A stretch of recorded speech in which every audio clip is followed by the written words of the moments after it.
Welcome to Global Money Talk, brought to you by Sampro TV. Greetings to all of our viewers from across the United States, Korea, and around the world. We're coming to you live from the floor of the New York Stock Exchange in New York City, the financial capital of America. I'm your host, Tai Wong, and joining me today is Dan Ha, partner at Karani Asset Management. Dan, welcome. Good to have you on the show again. Thank you very much. Glad to be here. Great to have you here. One thing that I wanted to get your take on, Sure. and I know you have good contacts in the country, is what the heck happened in Korea earlier this week? Certainly pretty shocking and pretty crazy. Certainly did not expect something like that to happen in Korea. Obviously a very developed country in year 2024, but it happened.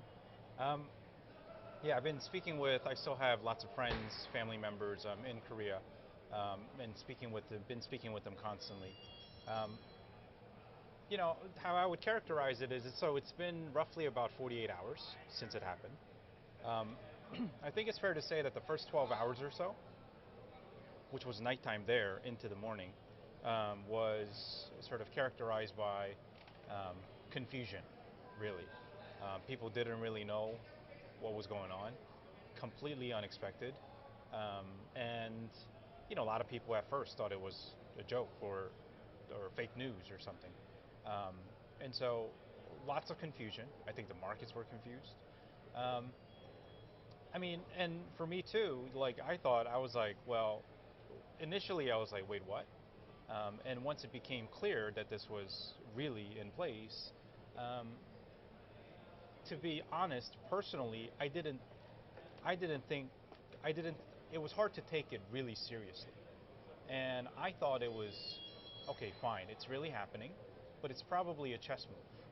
And I'm trying to figure out why is this happening? What's this chess move about? And I think it's fair to say that a lot of people probably thought that. But as more details have come out, it's actually looking pretty clear that he was really serious, that this was a serious situation, serious martial law order. And so it went from sort of confusion to embarrassment, like immediately following, understanding what's going on. And now I'd say the mood is really anger. And I think I don't speak for all Koreans, and my sample size of my contacts is pretty small, but I think it's fair to say that overall mood in Korea right now is really anger towards what had happened. So I think that's what the current situation is. Um, the details are still coming out, but I'd be shocked personally if the Korean President Yoon, wasn't at least impeached.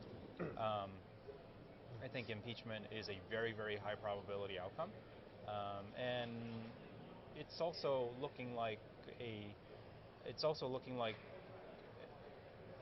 being prosecuted for treason, for coup, is also quite probable. I think that's sort of the likely outcome. In terms of what it means for the markets, I mean, it's too hard to tell. People are trying to figure out what this might mean for the credit rating for the country and investor confidence in the country. It still remains to be seen. But as an investor, for me personally, what did remind me and really open my eyes to was the need to manage, um, tail risks and to take them seriously. Because if you think about tail risks, most people dismiss tail risks as, well, yeah, if that were to happen, it would be really bad. Um, but why would somebody do that? Like, it would be suicide. It would be political. If some political figure or leader started a war, like that would be suicide. Like, so why would they do it? The reality is, and as we clearly saw in the last 48 hours, um, humans don't always think rationally, and that what would have what is clearly um, irrational behavior and decision um, is actually get made. So tail risks, it's often easy to kind of sweep tail risks under the rug by saying, well, if that were to happen, we'd have many more other issues to be worried about. But if we take tail risks seriously, they happen because um, people don't always make rational decisions. And I think it's pretty fair to say, I think you would agree, I think anyone would agree, that humans don't always make rational decisions. Do you think there's any chance that we haven't seen martial law announced in Korea in 40 plus years? Yeah, yeah. When I saw that headline, my first imagine that our cores massing along the North Korea border, and that would be a huge, huge crisis. But do you think that now that even though most people think it's silly or actually they think they're angry at Yeah. them doing that, do you think that by doing it once makes it more likely that a future president might try to declare it again for perhaps less than really valid reasons? Yeah, I mean, so fortunately, the attempt was thwarted, um, before, I mean, it was stopped, right? Um, and it didn't happen, or it didn't get any worse. Um, Therefore, I think this will be a great learning moment for the country, and I wouldn't be surprised, and in fact, I would expect the country to put in even more sort of safeguards to make sure that something like this, even an attempt of it, doesn't happen again. So, do I think that this makes it more likely? Personally, I don't think so. Especially if those that are responsible are um, prosecuted or punished appropriately, then it certainly wouldn't serve as, hey, maybe I should try this too. It'll actually be a good chance to put in a deterrent for potential future occurrences. That's a good point. That's a Yeah. good point. So if you punish it appropriately, Mm-hmm. then it'll be a deterrent against sort of future bad actions, or perhaps it sounds like he might have gotten a very bad piece of advice from his defense minister, as the Right. story is turning out. Right, But right. let's move back to some of the markets we're a little Mm-hmm. more familiar with and Yep. not so surprising. You know, what are you thinking about today in terms of the different sectors, different markets? Huh. Well, I actually wanted to share an interesting, an insightful insights that I got from this really good podcast that I Oh, listened to over the past couple of days. It's from the podcast Invest Like the Best, which I highly recommend to folks. Very insightful. And this particular interview, probably about a month old, but I just came around to listen to it, and it focused on the semiconductor industry, um, and there were lots of great insights in it. But one thing that I wanted to point out that I thought was really interesting was the interviewer was comparing the AI investments of today to the telecom investments back in the late 90s. There are still voices, and I've even said on the show a few months back, I wasn't saying that AI investments were like the telecom investments of the dot com, but if it were, um, if it turns out to be something similar, like what the implications might, what it might mean for the sector and for the stock prices, etc. But in a lot of people compare those two periods. Um, and this particular interviewer, guest on the show, on the podcast, um, shared some facts that I thought were quite telling. Back in the late 90s during .com, apparently, if you took the biggest names of that period, the amount of capex that they were doing, that they were spending, was something like on roughly 200% of the operating cash flow that these businesses were generating. In other words, for every dollar that they generated as in cash from the operations, they were spending $2 in capex, which means that you're not self-funding those investments. You need to rely on raising capital elsewhere, either through debt or equity, to fund those capex investments. That's clearly not sustainable if you needed to do that for a long period of time. So, and the number apparently on some years it was as high as the numbers were as high as 500% of operating cash flow. So you really can't sustain that kind of level of sort of negative free cash flow as an industry. And also just in terms of utilization, apparently something like only 2% of the infrastructure, whether that's fiber, networking gear, etc., was really being utilized in towards the end of the 90s. So you're really building for the future. Like it was build it and because build it and they will come type of a situation. Compare that to today to AI infrastructure investments, which we know are in the hundreds of billions, which is a lot of money. But just the four major tech companies alone, Facebook or Meta, excuse me, Alphabet, Amazon, and Microsoft, they generate hundreds more of operating cash flow per year. So even though the investments are really big, big dollars going into these AI infrastructure, um, it's still being um, funded through operating cash flow. So it's a very sustainable situation from that standpoint. And second, in terms of utilization, it's hard to know exactly what the utilization of all these GPUs are, or GPUs is. But we know from listening to these companies that there's really no idle GPU capacity just sitting around. It's not like you have a whole data center full of GPUs that's just not being used and just sitting idle. I mean, in fact, if that were the case, you should just probably take them and sell them in the open market because right now demand is outstripping supply. So, it's really very different um, compared to the late 90s, both in terms of the sustainability of the investments, but also the utilization of investments. So I thought I thought those were very helpful facts for somebody investing in the semiconductor space. It, it's a very good point because it's sort of mind-boggling when you see the investments of tens and hundreds of billions of Yeah. dollars. Is that sustainable? But these companies, the big tech is so big that they are. It is more sustainable than it previously was. Right, right. And it's an interesting point about GPUs.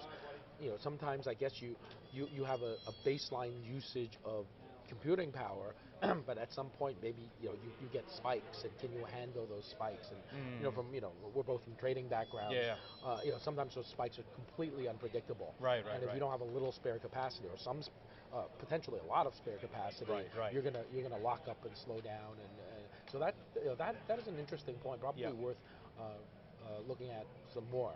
Now, semiconductors. I guess one of now you're talking about semiconductors. I want to get your thoughts on Intel. Pat Sure. Gelsinger, Yeah. resigned sort of suddenly, or was forced out suddenly. Yeah. Earlier this week, the stock went up initially, Yeah. and then it's been on a downward trajectory since, and now sort of the recent lows are in sight. Yeah. What do you make of that? What are you thinking on Intel? Sure. Yeah. So I actually have a lot of respect for Pat Gelsinger. I don't know him personally, but as a leader in the industry, I think highly of him.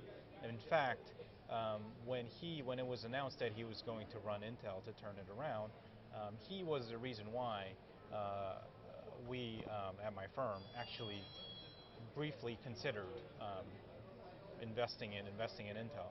I mean, long story short, fortunately we decided against that at the end ultimately, but I think he's clearly very experienced, an experienced veteran, somebody who is very capable. So it's kind of sad to see him leave, but also it just shows you the magnitude or the difficulty of trying to turn around something like an Intel or like Intel. Turnarounds are difficult to begin with, especially if you're a large company. Obviously, it's like trying to turn around a big oil tanker, right? It's far more difficult to do that than turning around a small speedboat. But turnarounds in semiconductors, I think, is especially harder because semiconductor business is one, very capital intensive, and two, and it changes at a very rapid pace. So that's not a great combination if you're behind and if you're trying to fix yourself, because the world is changing. You have to spend a lot of money to catch up, but the world is also changing really quickly. So, for example, TSMC, the CHIPS Act earmarked something like $40 billion to help establish, the bring back semiconductor, building of a semiconductor manufacturing industry, and bring that back to the United States. $40 billion is a lot of money, but $40 billion is roughly what TSMC is expected to spend in CapEx next year alone, just in 1 year. So this is an industry where you have to spend a lot of money, and those investments that you made becomes not completely obsolete, but loses relevance very quickly because the product is changing so rapidly. It's also that's also the reason why the industry became so consolidated over the years. There are certain parts in the semiconductor supply chain that are really highly consolidated. Like TSMC, for example, really dominates the high end the most advanced chip manufacturing, for example. ASML is the only company in the world that supplies the machinery, the equipment required to make those uh, high-end, complex semiconductors. So the reason why, in general, and even without those, even outside of those, generally the industry is very consolidated. The reason is again, you just require, the amount of money required is just so large. And so it's kind of hard for multiple players to try to win. So naturally, you kind of have one or two, big players coming to dominate the whole sector, and almost at every point in the supply chain. So if you fall behind, it's really hard to catch back up. And so on Intel specifically, I mean, right now I don't have a view on the Intel stock, but I just want to remind our viewers that turnarounds, one, are difficult to begin with.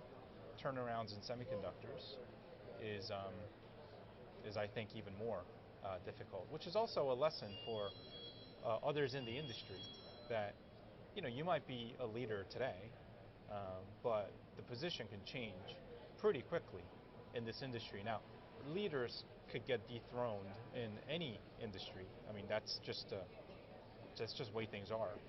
But it happens far more quickly. It could happen far more quickly to a semiconductor leader than to a leading packaged foods manufacturer or a consumer products manufacturer, for example. It's really interesting. In some ways, if you're one of the top one or two names, and Intel was for a long time. I remember when I was buying PCs a few years ago, you wouldn't want a PC with an AMD chip. It was $150 cheaper than the Intel chip, and that really got turned around pretty substantially. So I guess it's great to be on top of a business, business like that. But once you fall off, trying to climb back up is pretty difficult. Yeah. And I mean, it's not. But the path forward to Intel, is it an acquisition of some sort? Do they bring in some other wonderkin who tries to turn it around, or do they go after like a specific niche of the industry? I mean, the most likely path that's being discussed, which I mostly agree with, is a breakup of the company. So Pat Gelsinger was committed to not breaking up the company, but most people are now thinking that a breakup will be inevitable because, again, it's hard enough it's hard enough to survive and thrive being very, very focused. Like TSMC only does manufacturing.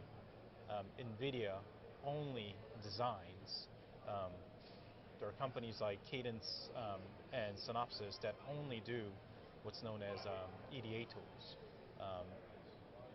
ASML only does EUVs, and they also do other types of machinery too, but they're all very focused.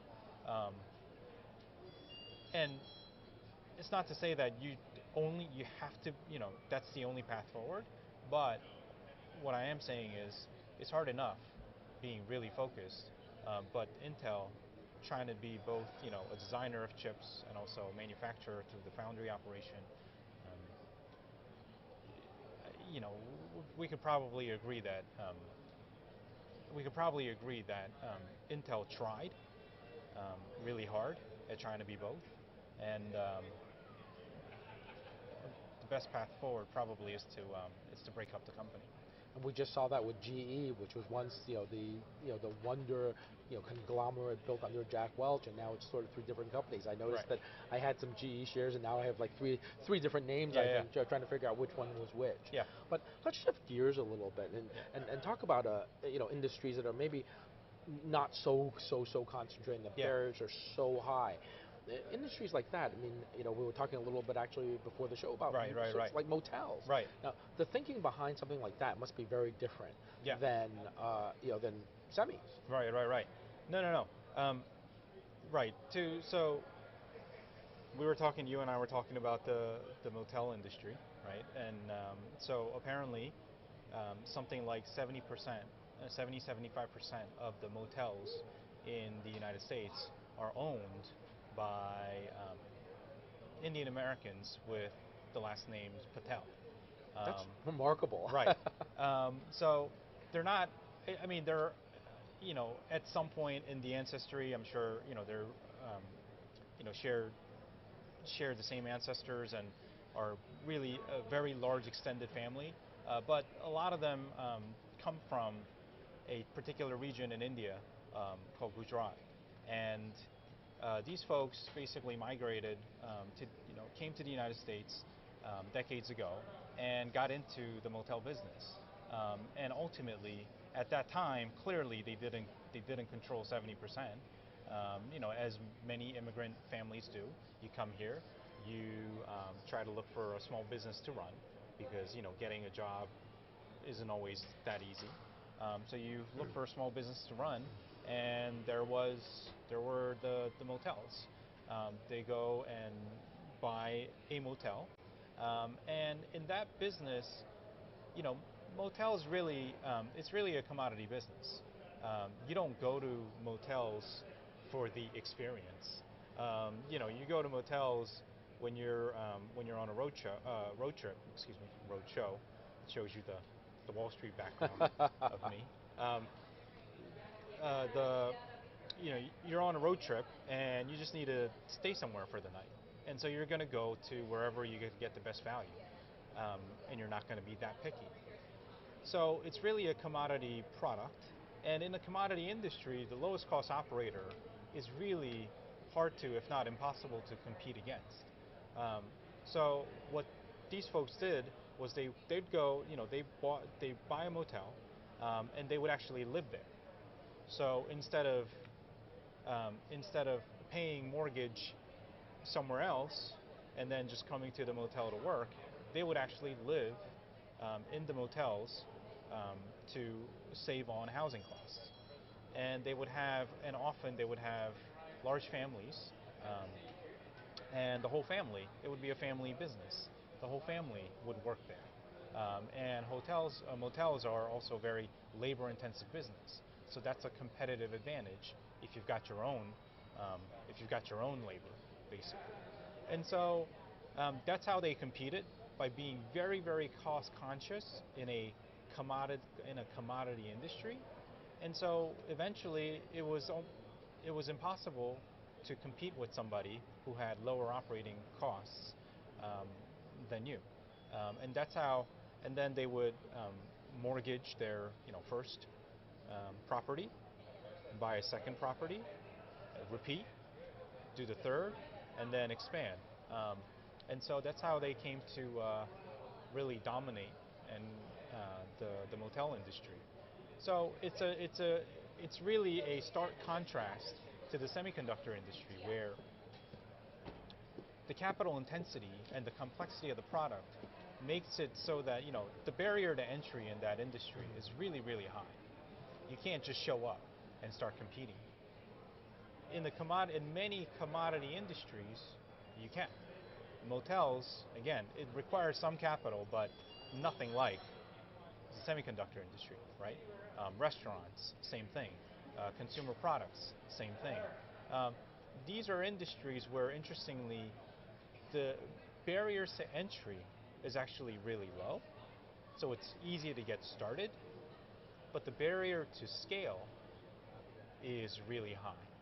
So staying and growing is really difficult because it's really hard to compete against the largest player that's got the biggest cost advantage. And so there are other industries like that. Costco. I've spoken about Costco at least a couple times on the show, but Costco isn't the largest retailer in the country, but on average, Costco carries something like 3,000 SKUs, stock keeping units, 3,000 unique items in the store. Compare that to an average Walmart. On average, Walmart apparently has over 100,000 SKUs on in a typical Walmart warehouse, Walmart store. So for the products that Costco buys, even though Costco's not the biggest retailer, for the 3,000 things that they buy, for many of them, they're actually the biggest buyer of some of those items. And so you have the biggest advantage in terms of volume purchase and therefore cost advantage. Add on top of that, Costco runs a membership model, right? So Costco's profits are really coming from the membership fees. So they don't have a whole lot of incentive to, keep margin or a lot of margin on their products. So they could even, set their prices even lower. And when it comes to, a container of mixed nuts or milk or eggs or other packaged consumer goods, those are really commodity products. And when you're the lowest cost operator, you can sell it for the lowest price, and consumers will go there to shop. So having that low cost advantage, that structural advantage, can be just as powerful as the competitive advantage in highly technical, advanced industries, capital-intensive industries that serve as an entry barrier. It's a very good point. I mean, I know that I've known some people who are in the sort of wholesale business, and they sell to Costco, and they say, Costco does huge amounts of business with substantial returns. Yeah. But they're actually tough to, they negotiate very, very hard. Yes. And they get the best price out of you, but you deal with it because you can get such massive, massive volume. Yeah. So that's, I guess their moat is a totally different business in some eyes, but their moat is actually probably pretty big too. I mean, you have Sam's Club, but most people still go to Costco. Right. And when you were telling me this story about sort of the Indian families who own the motels, I was just thinking, I was in rural Michigan at visiting my son at college. Yeah. And it was exactly as you said. Right. And not only that they lived there, their kids, some of the kids were only 12 or 13 years old, but it's part of the family, and they were helping out with running the motel. Yeah. So it's a great model. Yep. It's you live the motel, it's low cost, and it's a family business, and the kids eventually probably get educated and move away. And then I guess for the next generation, it'll be interesting to see what happens. But thank you so much for that. Yep. Really appreciate those insights. Great to have you on the show, and looking forward to having you here again. Looking forward to it as well. Thank you. All right. Well, that will do it for Global Money Talk Live from the New York Stock Exchange. We're so excited to bring you daily coverage here on Sampro TV. You can check out the show anytime on our YouTube channel by searching Global Money Talk. Thanks so much for joining us. We'll be back here tomorrow. Have a great day.